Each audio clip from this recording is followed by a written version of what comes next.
Hi, Isabel. How are you? Hey, I'm good, Joe. How are you? I'm good. I'm excited for this conversation all about LinkedIn because I do think it's one of those areas where people aren't quite sure. Like it's kind of a mix of a public CV, so you got to talk about yourself, then you also have to understand the technical bit of do I need a photo or do what how much do I put in? And lots of people have really flash looking things. So, should I say something about myself? So I'm interested if we can boil it down even to like what are two or three things that you think people should really be doing to nail LinkedIn? Okay, sure. Well, there are features that LinkedIn has that are the ways that people can make their LinkedIn profile look flash. Yeah. And there's just a few, if you just use a few of them, then you'll really stand out from the crowd because a lot of people don't do this at all. So I'm just going to run through three things. Cool. First of all, your profile pic. So a lot of people struggle with having to have a profile pic. They struggle personally and practically about how to do it. But you do need to have one, and it needs to look like you now. Mm. Because Mm. if you turn up to interview and you look completely different, then it just creates a weird impression. Yeah. Also, it should look like how you are at work. So it's in Mm. your work clothing, if any, whatever outfit that is, if it's high vis or, corporate or absolutely anything. Yeah. And it should be how you do your hair and makeup, everything about your appearance. Nice. So to make this photo, it's really good if you can plan it as a task and work with someone that you feel relaxed and comfortable with Yeah. and allocate an hour and just take loads and loads of shots. And then in amongst that, there will be ones that are right. And that's what you use. Yeah. So don't crop in from a social picture. You often see people are cropped in from a wedding picture. It's just like, no. And absolutely no selfies because you can always tell. And when you say like working with someone and getting some photos, like some people might have the budget or they might know someone who's a professional photographer, so that's okay. Mm. But it doesn't have to be, does it? No, not at all. Just someone you feel comfortable and relaxed with. So it might be friend, family, colleague.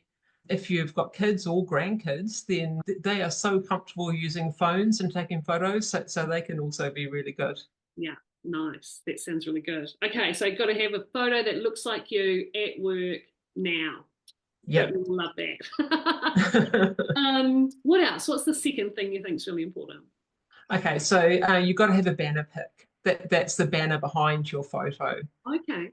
Yeah. So most people don't do this. So the fact that you have done it shows that you've got attention to detail and basic technical competence. Yeah, absolutely. So what And what sort of thing do you think should be there? yeah, well, this is another chance to express yourself and show what you're about, who you are, and what you're about.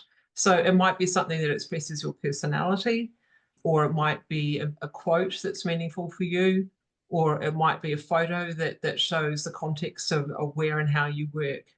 It can be anything really, but the fact that you've got something there will automatically make your profile stand out. I've seen some people who have, if their office is based in a certain city or place that they're proud of, Mm, they might have something mm, about that. yeah. I always think that's really nice to just get that insight into who they are. Mm.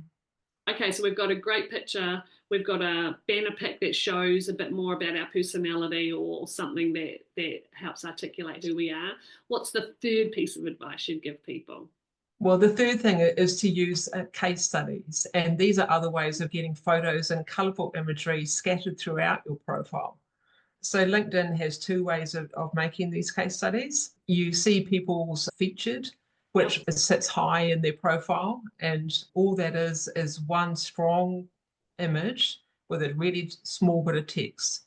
So it's kind of like a Facebook post, really. You want to grab their attention, and then there's maybe a few words to explain it.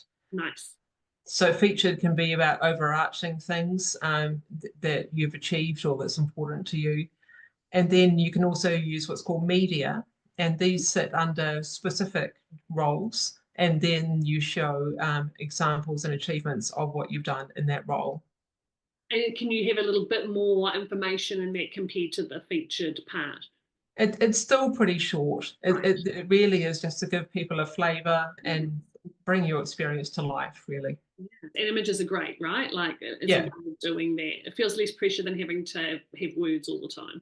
Yeah, exactly. I mean, this is an online environment, so it's going to draw people's attention.